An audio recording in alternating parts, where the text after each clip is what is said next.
Today we're going to start unifying our forms. They stick out about 2 inches. It's kind of like a cutaway house. Our character should fit in the center. I made this all open in the middle, but there's no reason why I could have made a few more partitions in there. It might have been nice, but I chose not to. You can see my little ninja dude has kind of a little bit of a Asian flavor to his design. This is the glue we're going to use. This is a powder. It comes from a company. Here's one brand, here's another brand. And what it is, it's a modified food starch, which is a product that's found in lots of food. Here we have ice cream. And when we read the ingredients, this one says carrageenan, but it might say something else. It might say modified food starch. And so the glue, when I mix it with water in a blender, is clear, colorless, sticky, slimy. It is a food product. You could eat it. The only thing is, the bowls we put them in are dirty. The tables we're using them on are dirty. And 20 people with dirty hands have had their hands in it. So we don't want to eat it. It's not sanitary. Even though, in theory, if we had used all clean bowls and clean everything, we could. And what would it taste like? Absolutely nothing. That's why they use it in food products. We have here a strip of white butcher paper.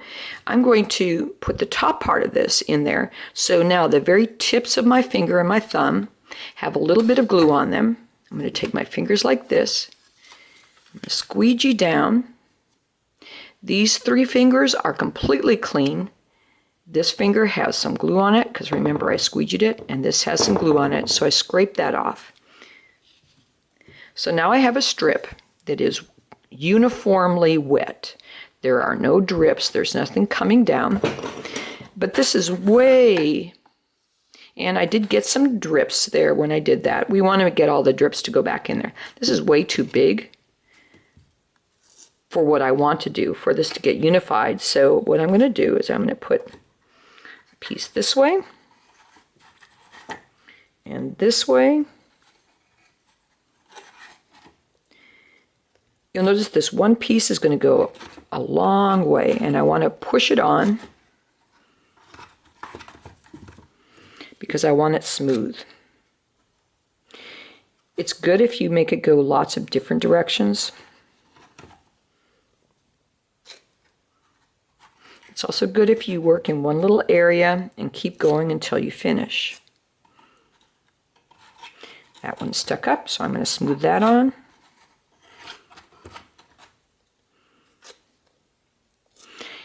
The smaller the area, the smaller the piece should be.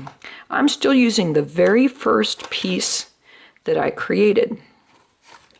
If you have a large flat area, you don't have to be so careful. Here it is, and I don't want any wrinkles. When I'm finished, I want this to look like the color got sprayed on. Here's the procedure again.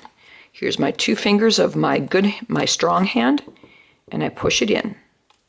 Then I take my squeegee fingers of my other hand and I squeegee it down. I turned it over, squeegee it down. Do that as many times as it takes.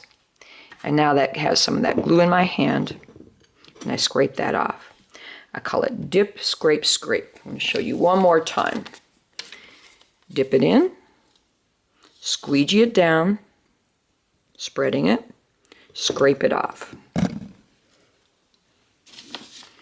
Dip it in, scrape it down, squeegee it off.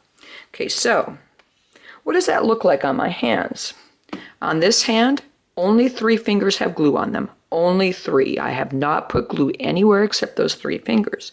On this hand, the top of my hand is clean, the bottom has glue on it, but I do have to scrape that extra glue off. If I don't scrape the extra glue off, I'll get too much glue on my sculpture. This is moist, but not drippy. Okay, so that's how we begin.